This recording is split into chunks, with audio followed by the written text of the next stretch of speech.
Setelah berbulan-bulan dibungkam paradoks Dr. Simon dan Terawan terbukti benar, ditulis oleh Manuel di siwar.com. Dr. Samuel Simon SPKK dan Dr. Terawan Agus Putranto akhirnya terbukti benar dengan segala yang terjadi saat ini.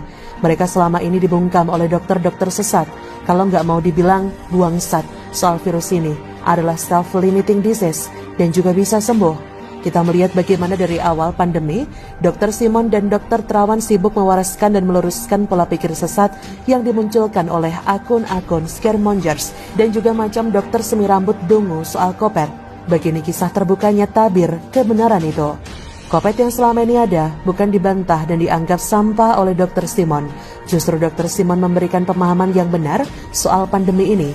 Sebagai dokter, ia menenangkan orang-orang yang panik dengan memberikan pandangan yang benar.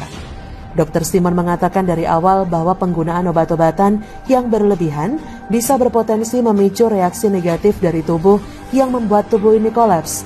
Dr. Simon juga mengatakan dengan jelas bahwa ini bukan wabah virus melainkan wabah ketakutan dan pandemi PCR. Ia menantang para penebar ketakutan macam orang yang ngumpet di Singapura dan juga penebar ketakutan macam dokter radikal pendukung Felix Xiao yang sok nyelep dan norak mungkin untuk menyembunyikan radikalismenya yang parah. Dr. Simon mengatakan bahwa penderita COVID yang diberikan obat-obatan bisa mengakibatkan gangguan irama jantung yang sering mengakibatkan kematian mendadak dan COVID dijadikan kambing congeknya. Ini adalah sebuah hal yang mengerikan bisa terjadi dalam meningkatkan kematian. Bahkan ada orang yang ngaku-ngaku pintar mengatakan bahwa Dr. Simon ini arogan dan mempertanyakan apakah dokter paru bego atau tidak. Ia meminta Dr. Simon juga untuk menanyakan pendapat dari dokter paru RSUI. Hahaha. Sebenarnya, dari pertengahan Desember 2020, Dr. Simon mengkritisi berbagai obat yang digunakan RS untuk pasien COVID. Dan banyak dokter sampah dan bau duit memaki-maki Dr. Simon dengan kasar.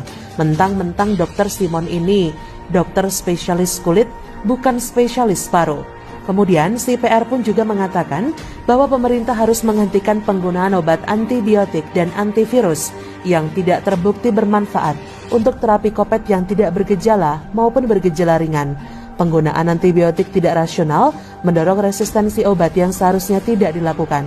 PR mendadak mengekor Dr. Simon, namun setahu penulis pedoman yang digunakan oleh Kemenkes dan pemerintah pasti dibuat oleh pakar penyakit paru, internis, jantung, anestesi, dan dokter anak yang setahun lebih sudah bergelut di lapangan.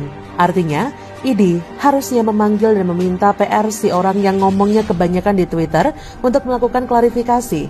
Lah kok PR ini bisa mendadak berubah ya? Apa karena Anies tidak bisa diandalkan lagi? Seharusnya memang kalau Kemenkes, ID, dan pakar-pakar spesialis menyusun obat tersebut terkait pembuktian bisa mengurangi tingkat kematian akibat COVID ya. PR harus dipanggil, jangan asal ngomong. Setahu penulis, dokter ini harus bisa based on evidence and data. Karena saya awam, saya lihatnya PR ini hanya bicara asal-asalan tanpa adanya jurnal. Kalau perlu dan kalau PR mau jadi orang sok jagoan, sekalian saja diajak hearing di gedung DPR. Nggak usah ngeles stay at home. PR keluar-keluar saja kan juga bisa di media, dari rumah. Nah, kembali ke Dr. Simon, saya melihat adanya kesungguhan dari Dr. Simon untuk membangun narasi yang positif dan membentuk pola pikir masyarakat agar cerdas. BI juga asal-asalan mengejek Dr. Simon. Kenapa sih orang-orang yang mengabarkan kabar positif dan kabar yang benar soal COVID disamakan dengan Dr. Lewis? Kalau saya disuruh pilih antara Dr. Lewis atau PR, saya lebih memilih Dr. Lewis. Karena apa? Karena dia ini muncul akibat orang-orang macam PR, Koko, BI, dan penebar ketakutan COVID. Pada bulan Desember, Dr. Simon sudah mengkritisi. Itu sudah jadi sebuah warning yang lama dimunculkan. Tapi anehnya, para dokter munafik tai kucing yang sempat ngamuk-ngamuk ke Dr. Simon mendadak membahas bahayanya obat-obatan tersebut di Twitter. Selain Dr. Simon, Dr. Terawan juga terbukti benar soal virus ini adalah self-limiting disease. Ainun Najib saja yang bukan dokter ahli IT ngesok bikin pandangan dan perdebatannya dengan Terawan. Nah, jadi dari artikel ini saya hanya bisa menyimpulkan bahwa kebenaran itu tidak bisa dikalahkan. Kebenaran itu akan muncul terus meski ditekan.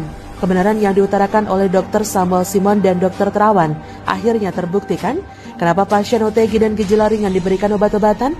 Padahal kalau gejala ringan dan OTG ini harusnya isoman dan makan makanan superfood, jahe kencur dan buah-buahan. Lah ini kok ID malah sarankan kasih obat? Siapa yang benar, siapa yang salah? Waktu sudah menjawab. Begitulah jawab-jawab. Bagaimana?